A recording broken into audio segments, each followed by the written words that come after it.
Hello friends, welcome to my channel. మీకు కనుక ఈ వీడియో నచ్చినట్లయితే తప్పకుండా లైక్ చేయండి. హాస్పిటల్లో ఉన్న బాగీకి అప్పుడప్పుడే స్పృహ వస్తూ ఉంటుంది. ఇక తనకు పెళ్లి మండపం దగ్గర జరిగినవన్నీ కూడా కొద్దిగా గుర్తుకు వస్తూ ఉంటాయి. బాగీ స్పృహలోకి రాగానే అమ్మ బాగీ అని చెప్పి రామ్మూర్తి బాగీతో మాట్లాడుతూ ఉంటాడు. ఇక బాగీ లేచిన తర్వాత నువ్వేంటి ఇక్కడ అని చెప్పి తన ఫ్రెండ్ కరుణను చూసి అడుగుతూ ఉంటుంది. అసలు నీకేమైంది, నువ్వేంటి ఇలా హాస్పిటల్లో ఉన్నావని చెప్పి కరుణ అడుగుతూ ఉంటే ఇక అప్పుడు బాగీ చుట్టుపక్కల అంతా కూడా చూస్తూ ఇదేంటి నేను హాస్పిటల్లో ఉన్నాను, ఏమైంది నాకు అని చెప్పి అంటూ ఉంటుంది. ఇక ఆ తర్వాత పెళ్ళి గురించి గుర్తు చేసుకొని నాన్న పెళ్ళి జరిగిపోయిందా అని చెప్పి అంటూ ఉంటే అయిపోయింది కదమ్మా అని చెప్పి రామ్మూర్తి అంటాడు. ఇక దాంతో బాగీ కంగారు పడిపోతూ పిల్లలకి ఇచ్చిన మాటను నిలబెట్టుకోలేకపోయాను అని చెప్పి ఇప్పుడు పిల్లల పరిస్థితి ఏమవుతుందో ఏంటో, ఆ మనోహరి పిల్లల్ని ఏం చేస్తుందో ఏంటో అని చెప్పి బాగీ అంటూ ఉంటుంది. ఏంటే నీకు దిమాగ్ గిట్లా ఖరాబ్ అయిందా, అసలు పిల్లల కోసం నువ్వు ఇలా చేయడం ఏంటని చెప్పి కరుణ అంటూ ఉంటుంది. ఇక అప్పుడు బాగీ ఒకవేళ దీనికి పిన్ని నేను పిల్లల్ని కాపాడడం కోసం ఛాలెంజ్ చేసి ఓడిపోయానన్న విషయాలన్నీ చెప్పుంటుంది, అందుకే ఇలా అడుగుతుందనుకొని బాగీ అవునే నేను పిల్లల కోసమే ఇదంతా చేశానని చెప్పి అంటూ ఉంటే అప్పుడు మంగళ నువ్వేమైనా మదర్ తెరీసా అనుకుంటున్నావా పిల్లల్ని కాపాడడానికి ఇదంతా చేయడానికి అని చెప్పి అంటూ ఉంటుంది. పిల్లల్ని కాపాడాలంటే మదర్ తెరీసానే అవ్వాల్సిన అవసరం లేదు పిన్ని, మంచి మనసుంటే చాలు అని చెప్పి బాగీ అంటూ ఉంటుంది. అసలైనా ఆ పైవాడి రాత ఎలా ఉంటే అలాగే జరుగుతుంది అని చెప్పి బాగీ అంటూ ఉంటే ఆ పైవాడేమీ ఇలా జరగాలని రాయలేదమ్మా, నీ రాతను నువ్వే బలవంతంగా రాసుకున్నావని చెప్పి మంగళ అంటూ ఉంటుంది. ఇకప్పుడు బాగీ ఎవరికి ఎవరితో ముడిపెట్టాలో ఆ భగవంతుడు ఆల్రెడీ నిర్ణయిస్తాడు పిన్ని, ఆవిడ రాతలో అలా రాసిపెట్టి ఉంటే మనం మాత్రం ఏం చేయగలమని చెప్పి బాగీ అంటూ ఉంటే అప్పుడు మంగళ ఆశ్చర్యంగా ఆవిడ రాతన, ఇంతకీ నువ్వు ఎవరి రాత గురించి మాట్లాడుతున్నావని చెప్పి బాగీని ప్రశ్నిస్తుంది. ఇంకెవరి రాత పిన్ని, ఆ మనోహరి గారి గురించి, ఆ అమరేంద్ర గారి గురించి నేను మాట్లాడుతున్నానని చెప్పి బాగీ అంటూ ఉంటే ఒక్క నిమిషం ఉండు, నువ్వు ఎవరి పెళ్లి గురించి మాట్లాడుతున్నావు అని చెప్పి కరుణ బాగీని అడుగుతుంది.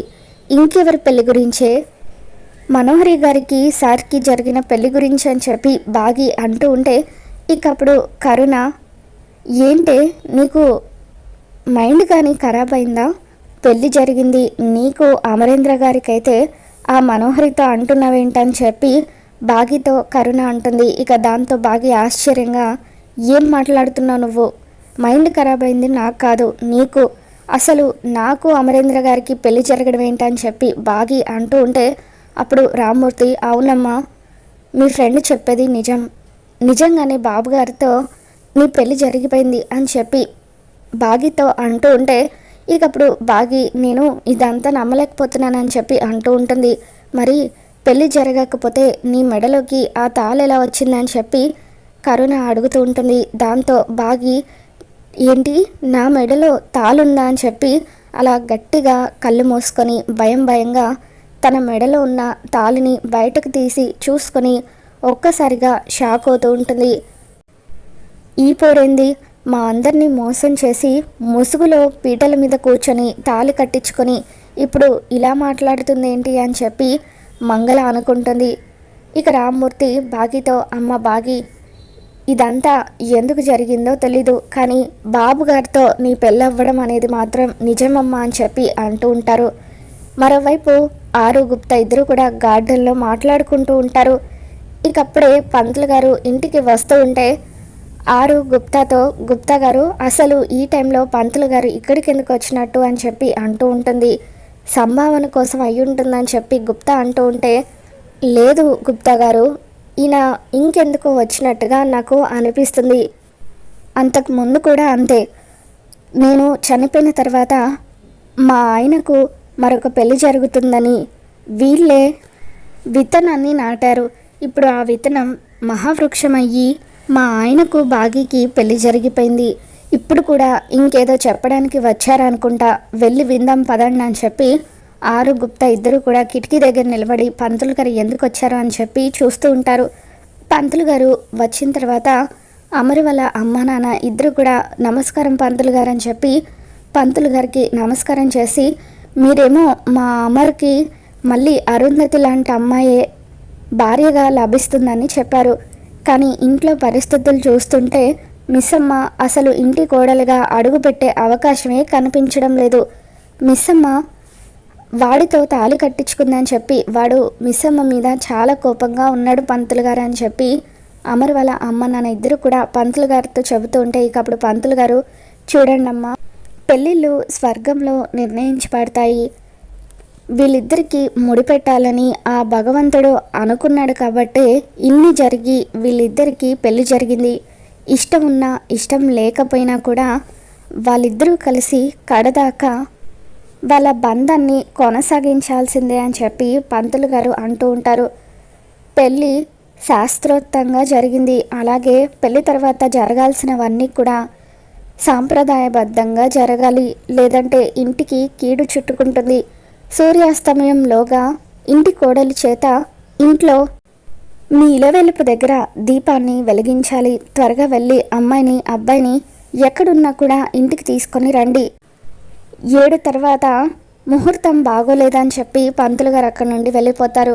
ఇదేంటండి, పంతులు గారు ఏదైనా పరిహారం చెబుతారనుకుంటే ఇలా కీడు చుట్టుకుంటుందని భయపెడుతున్నారేంటి అని చెప్పి అమర్ వాళ్ళ అమ్మగారు వాళ్ళ నాన్నగారితో అంటూ ఉంటారు. ఇక మనం చేసేదేముందే, పెళ్ళైతే జరిగిపోయింది కదా, నేను మిస్ అమ్మని తీసుకొని వస్తాను, నువ్వు వెళ్ళి అమర్ని తీసుకొని రా అని చెప్పి అమర్ వాళ్ళ నాన్నగారు అంటూ ఉంటే, ఏవండి ఆడపిల్ల, నేనైతే మిస్ అమ్మతో మంచిగా మాట్లాడి తీసుకొని వస్తాను, మీరే అమర్ దగ్గరికి వెళ్ళండి అని చెప్పి అమర్ వాళ్ళ అమ్మగారు అంటూ ఉంటే, లేదే, ఇప్పుడు అమర్ మిస్ అమ్మ మీద చాలా కోపంగా ఉన్నాడు, వాడికున్న కోపానికి నేను వాడితో మాట్లాడలేను, నువ్వే వెళ్ళి అమర్ని తీసుకొనిరా, నేనే మిస్ అమ్మ దగ్గరికి వెళ్తానని చెప్పి అమర్ వాళ్ళ నాన్నగారు బాగి దగ్గరికి వెళ్తూ ఉంటారు. మరోవైపు బాగి తన తాలిబొట్టు చూసుకున్న తర్వాత మళ్ళీ షాక్లో స్పృహ కోల్పోతుంది. డాక్టర్ వచ్చి ట్రీట్మెంట్ చేసిన తర్వాత బాగి మళ్ళీ స్పృహలోకి వస్తుంది. రామ్మూర్తి, మంగళ, కరుణ వీళ్ళంతా కూడా లోపలికి వెళ్తారు. బాగి తన 2 చేతులను మొహానికి అడ్డం పెట్టుకుంటుంది. అసలు నేను ఆయనతో తాళి కట్టించుకోవడం ఏంటి, అసలు ఇదంతా నాకు గుర్తు లేకుండా ఎప్పుడు జరిగిందని చెప్పి బాగి అనుకుంటూ ఉంటుంది. ఇక బాగి వాళ్ళ ఫ్రెండ్ కరుణ వస్తే, బాగి నీకు పెళ్ళి జరిగిపోయింది, ఇదంతా నీకు గుర్తు లేకపోవడం ఏంటని చెప్పి అంటూ ఉంటే, నిజం చెప్పు కరుణ, ఇదంతా నువ్వు చేస్తున్న ప్రాంక్ వీడియో కదా అని చెప్పి బాగి అంటూ ఉంటే, ఇక అప్పుడు రామ్మూర్తి, అమ్మ బాగి, పెళ్ళి జరిగిందంతా కూడా నీకు ఎందుకు గుర్తులేదో నాకు తెలియదు, కానీ పెళ్ళి అయితే జరిగిందని చెప్పి అంటూ ఉంటే, ఇక అప్పుడు మంగళ, ఏ పోరి, అసలు ఏంది నువ్వు, మేమేదో నీకు మొత్తం అందించి బలవంతంగా పీటల మీద కూర్చోబెట్టి పెళ్లి జరిపించినట్టుగా ఇలా మాట్లాడుతున్నావేంటి అని చెప్పి అంటూ ఉంటుంది. తర్వాత మంగళ మనసులో, ఈ పోరి చెప్తుందంతా కూడా నిజమే అని అనిపిస్తుంది, కానీ దీని మాటలేమో నమ్మబుద్ధి కావడం లేదు, ఒకవేళ ఆ మనోహరికి ఇదంతా చెప్పినా కూడా ఎట్టి పరిస్థితుల్లోనూ నమ్మదు, నన్ను చంపేస్తుందని చెప్పి అనుకుంటూ ఉంటుంది. మరోవైపు బాగి హఠాత్తుగా ఉన్నట్టుండి హాస్పిటల్ నుండి మాయం అవ్వడంతో బాగి వాళ్ళ ఫ్రెండ్ రామ్మూర్తి బాగి కోసం వెతుకుతూ ఉంటారు. ఇక రాబోతున్న ఎపిసోడ్లో బాగి అమర్ ఇద్దరు కూడా ఇంటికి వస్తారు. బాగి అమర్ మొహం వైపు చూడాలన్నా కూడా భయపడిపోతూ ఉంటుంది. ఇద్దరికి హారతి ఇవ్వడంతో ఇక ఇద్దరు కలిసి ఇంట్లో కుడికాలు పెడతారు. తర్వాత అమర్ వాళ్ళ అమ్మగారు, అమ్మ మిస్సమ్మ, దేవుడి దగ్గర దీపం వెలిగిద్దు కానీ రామ్మ అని చెప్పి అంటూ ఉంటే, బాగి దేవుడి దగ్గర దీపం వెలిగిస్తుంది. ఇక ఆ తర్వాత అమర్ దగ్గర ఆశీర్వాదం తీసుకోమని చెప్పి అమర్ వాళ్ళ అమ్మగారు అంటూ ఉంటే, బాగి అమర్కి హారతి ఇచ్చి ఆశీర్వాదం తీసుకోవాలని చెప్పి అమర్ కాళ్ళకు నమస్కరిస్తూ ఉంటుంది. అమర్ కోపంగా చేత్తో అక్షింతలు పట్టుకొని ఉంటాడు. ఇక ఇంతలో ఉరుములు శబ్దాలు వినిపించడంతో అమర్ సడన్గా తన చేతిలో ఉన్న అక్షింతలను వదిలేయటంతో అవి బాగి మీద పడిపోతాయి.